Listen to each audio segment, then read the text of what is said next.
You've designed a wide variety of objects, from aircraft to ships to household objects and jewellery. Yeah. And now you've designed the Pentax camera. How much does the product history actually influence you in your latest designs? Well, the product history of a company like Pentax is incredibly important to me. You know, I'm always interested in the histories of the companies that I work with, and to a degree it influences not only what I do with those companies, but whether or not I even want to work with them. The pedigree of a company like Pentax is goes without saying. I mean, they've been responsible for some absolutely iconic products, photographic products that I grew up with. You know, and I know them and have used them. So, did Pentax give you a clean slate, or did they make any stipulations to you regarding the design? Well, it's a sort of loaded question, really, because obviously there are lots of things that have to be crammed into a package like this. I was very mindful of the fact that this device should be as small as possible. Pentax, on the other hand, want to cram as much functionality, understandably, into the camera. So we ended up with the package that we did. And I'm absolutely thrilled that it ended up the way that it did. Did you find the limitations? I mean, by the mere fact that Pentax wanted to incorporate the K-mount series of lenses, which obviously meant a deeper body. Did you find that a limitation for you? Well, sometimes limitations for me really end up being challenges. I mean, that's really the nature of my job.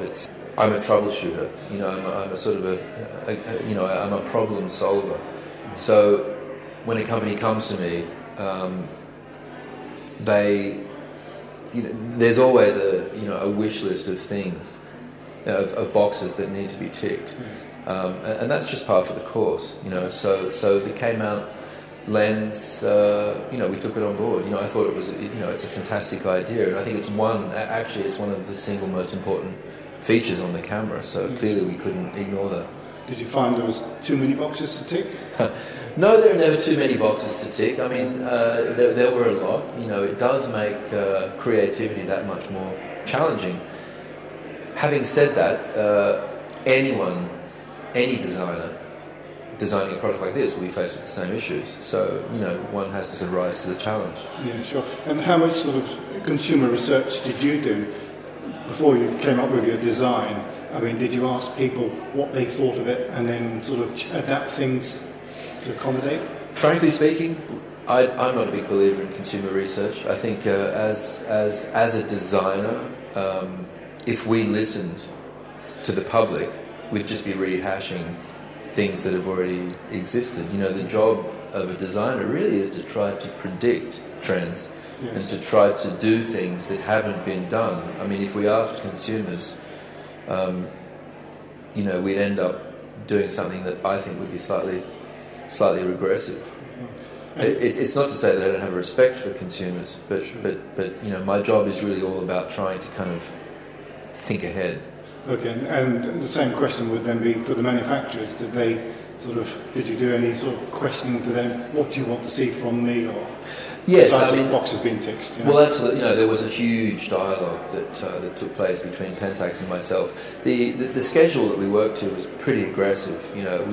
This was all done within the space of a year, which is an incredibly short period of time. I'm used to doing things over the course of 2, 3, sometimes 4 years.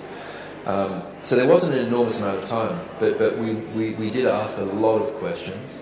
It was a huge learning curve for us. Having said that, Pentax are experts in this industry. Really, there's not very much that they don't know. So, everything that we wanted to know, we found out in pretty swift measure. So what was the biggest problem that you encountered with this camera? Obviously, it must have been design problems. How do we fit this in or whatever? Yeah, the design problems really all related to fitting the package around the componentry. I had an idea of what I thought this thing could look like, and then it comes time to shoehorning all of the stuff in. Pentax would say, well, we could have a smaller battery, but we'd really like to have a slightly bigger battery because it's just going to add an extra level of functionality. So, you know, I sort of begrudgingly agreed, and in retrospect, it was a good idea. You know. So, how do you draw the line between what a consumer may want and what a professional may want? Because this is heralded as a sort of professional camera as well. It's really halfway in between. It's for want of a better description, semi-professional, I suppose. Yes.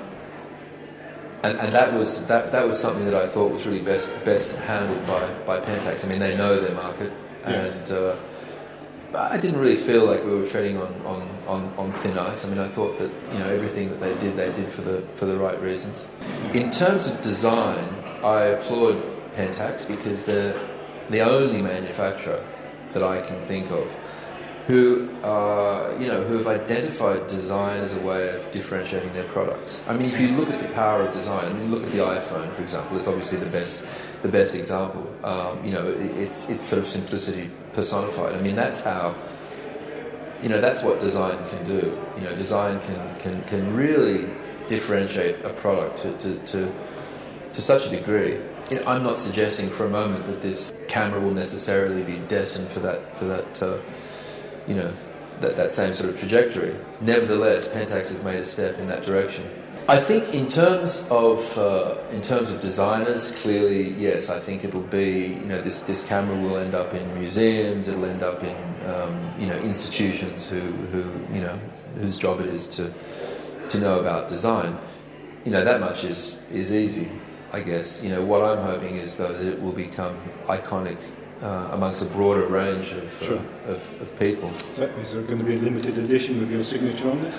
Well, it's already got my signature on the bottom, and Pentax are already talking about limited editions in various colours and things like that. You know, and that's a sort of somewhat complex issue that we need to resolve, because it's sort of somewhat market driven. You know, there are geographical issues that.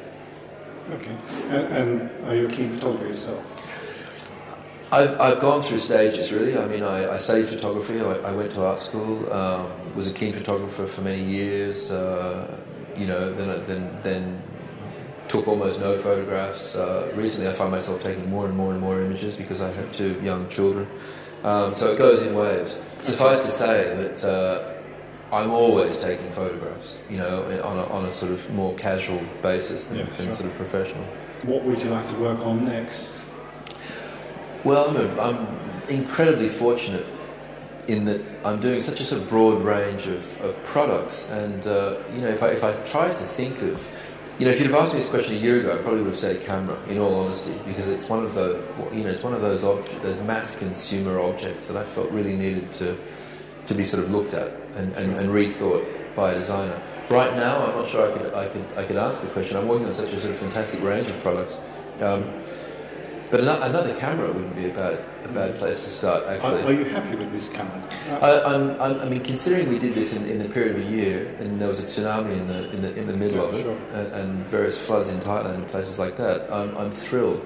And I'm not saying we could have done it any better. I mean, I think the Pentax really rose to the challenge, and I was absolutely insistent on using certain materials like anodized aluminium instead of plastic, and it's just not done anymore. You know, everyone wants to use plastic everywhere, and so I'm thrilled. Yeah, I mean, I'd buy this camera. You know, I mean, it's always my litmus test if I go out and spend the money.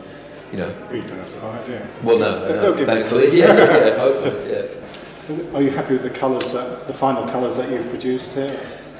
I'm very happy with the final colours. I mean, I wasn't even sure, to be honest, that the yellow would get as far as it did, but they seem to it seems to have gone down very well. So I'm thrilled about that. Obviously, the black and the silver are fairly standard, but and there are some other colours in the pipeline. So okay, fine. Wait and see, is it? Yeah, not too long, I hope. Mark, thank you very much for taking the time out to interview us. Thank you very much. Thanks. Cheers. Thank you.